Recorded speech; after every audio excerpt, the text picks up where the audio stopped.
মোটু ও পাতলু রাস্তা পার হচ্ছিল, তখন পিছন থেকে একটি দ্রুতগতির গাড়ি এসে পাতলুকে ধাক্কা মারে।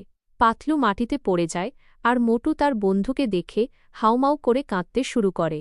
সেখানে উপস্থিত লোকজন ওদের দেখে হাসাহাসি করতে থাকে। মোটু তার বন্ধুকে নিয়ে হাসপাতালে যায় এবং ডাক্তারের কাছে হাতজোড় করে তার বন্ধুকে বাঁচানোর জন্য অনুরোধ করে, কিন্তু টাকার অভাবে ডাক্তার চিকিৎসা করতে রাজি হন না। পাতলুকে বাঁচানোর জন্য মোটু অনেক চেষ্টা করে। সে লোকেদের গাড়ি পরিষ্কার করে, থালাবাসন ধোয়, ট্রেনের লাইনে আবর্জনা পরিষ্কার করে আর দিনরাত কাজ করে টাকা জমায়। সেই টাকা নিয়ে সে আবার ডাক্তারের কাছে গেলে ডাক্তার অবশেষে পাতলুর চিকিৎসা শুরু করেন। কিছু সময় পর পাতলু সুস্থ হয়ে ওঠে এবং মোটু পাতলু খুব খুশি হয়। তারা একসাথে ঘুরতে বের হয় এবং তাদের দেখে লোকজন অবাক হয়ে যায়। ভিডিওটিতে একটি লাইক দিন এবং এমন আরও ভিডিও দেখার জন্য নিশান এআই কার্টুন চ্যানেলটি সাবস্ক্রাইব করুন।